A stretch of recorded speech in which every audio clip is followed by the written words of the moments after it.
Hello and welcome back to the channel. Welcome to the Nordschleife and the Porsche 919 Hybrid. So to give you a little bit of information about the challenge I'd set myself, we need to go back to 29th of June, just last year. A long-standing lap record at the Nordschleife was absolutely shattered. Timo Bernhard, who was driving the Porsche 919, set an absolutely monster lap, posting a 5-minute 19 lap. The previous lap record had been held by Stefan Beloff since 1983 in yet another Porsche, the 956. He posted a 6-minute 11 lap, which was no doubt amazing at the time and still amazes me that it's taken this long to be challenged. Looking at the version that features in Project Cars 2, this is far from the same beast that Bernhard had the pleasure of driving. Unfortunately, the car took on many changes in order to set the record, so doing the sim racing comparison was a little disheartening when I decided to see if I could equal the lap. The 919 is still powered by the same 2-litre turbocharged V4 with an energy recovery system, adding that extra boost. With none of the LMP1 rules to abide by, modifications came by the bucket load. No fuel flow regulations, allowed an updated software package which allowed for the total output to be boosted from 493 brake horsepower to a massive 710 horsepower, which takes the car into a whole different level when compared with the in-game stats. The boost was increased from 6.37 megajoules to 8.49, which is an increase of about 39 horsepower throughout the entire lap. Obviously when you're pushing the boost button. The car was also treated to a little diet and managed to lose about 39 kilograms, totaling the whole car's weight to just 849 kilograms without the driver or any fuel. Extensive aerodynamic upgrades were also added to the front diffuser and the massive rear ring, which is highly illegal for LMP1 regulations. The modifications resulted in a 53% increase in the downforce and a 66% increase in aerodynamic efficiency compared to the 2017 specs.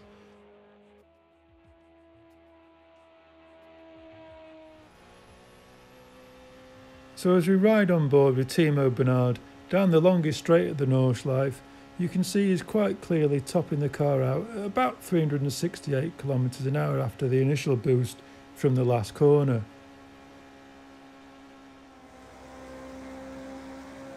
Here I tried to replicate the top speed with no downforce or rear camber, all the brake vents are closed and the gear ratios are maxed out, and there's quite clearly a difference in the flat out pace and aerodynamic performance, but the engine sounds absolutely perfect.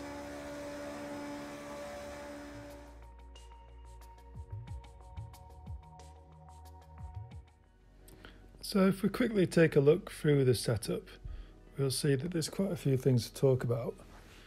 Obviously the tyre pressures are very important. I just came about these really just through trial and error, so there's no real analysis that's gone on to get the right tyre temperatures, just really what works best. The brake pressure, I set this at a maximum because I really just wanted to get the most out of the braking zones and get that car stopped as soon as possible really. Looking at the brake balance, I chose the brake balance just to try and get the car to turn a little bit more on the braking phase of the corner. Closing out all the brake ducts, trying to reduce that drag factor, and changing the front. Originally I started with the front downforce and rear downforce. The front was set at 0 and the rear I had at 2, but I just seemed to be losing so much time working with THR Operator through sector 2. He was setting some outstanding lap times, and he'd mentioned to use a totally different setup and go with more downforce just to eke out some of that sector 2 time. A big thank you to THR Operator as well for sharing his setup and just allowing me to sort of work with my setup and his to come up with this one that suits my driving style better. The longitudinal weight bias, I set this at 50. I did try it at a few other increments, but 50-50 worked best overall for me. So moving to the suspension then, the cambers, 3 at the front and 3 at the rear. I have tried these at different increments, but 3 works best. The ride height, lower at the front and higher at the rear, just to create that rake effect on the car and stop the front end from lifting as you go over some of the elevations. The spring rates at the front slightly harder than they are at the rear, obviously to get that turning response and getting the rear end grip. The steering ratio, I usually set this quite low because I'm using the McLaren wheel. And the toe angle, I changed this just slightly just recently, just to increase that turning response. Running slightly softer on the front anti-roll bars. And the spring rates, the third spring, I did change this. I don't know why I ended up on this, but this was what worked best for me after numerous tests. Just a slight difference really from most other setups. So just moving on to the dampers then. Running as you would with the spring rates being quite high at the front and softer at the rear. I've just tried to incorporate this in the slow bump and the rebound, etc. And the bump stops are as high as they go on all 4 corners and even the third damper. As you can see, we're running harder at the front and softer at the rears on the suspension, so just carry that forward through into the damper settings. Moving to the gear ratios, I did try this on the lower increment, the 4, 3, 7, 5, but I thought the middle one worked better just to try and get the 5th gear really was my struggling point. You can't really adjust any of the gears, so adjusting the final ratio is all you can really do here. Nothing to look at on the traction control side of things or the ABS because you want to be turning the traction control off and there isn't any ABS. Looking at the differential, I didn't do anything on the fronts, just left those as they were. And moving to the rear, a few things I tried here, especially with the viscous lock. Initially I was running with this set on and at 500 for most of the laps, and then just recently turned it off and just seemed to find it offered a lot less understeer. And obviously the preload, the ramp angles and everything, just to try and get the car to turn and rotate as best as possible really. And that's the setup, guys. There's not much to it. The majority of the issues, or the main point to raise throughout the entire lap, is where you choose to use the boost button. Throughout my replay, I will put boost at the bottom whenever the boost is in, and that is the best place to use the boost. If you decide to use it in different areas, I cannot guarantee that you're going to set a fast lap because the boost is positioned very specifically at very certain points in the lap. Please use them where they are situated. Thanks for watching, guys, and enjoy my fast lap.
Well, I hope you enjoyed the lap.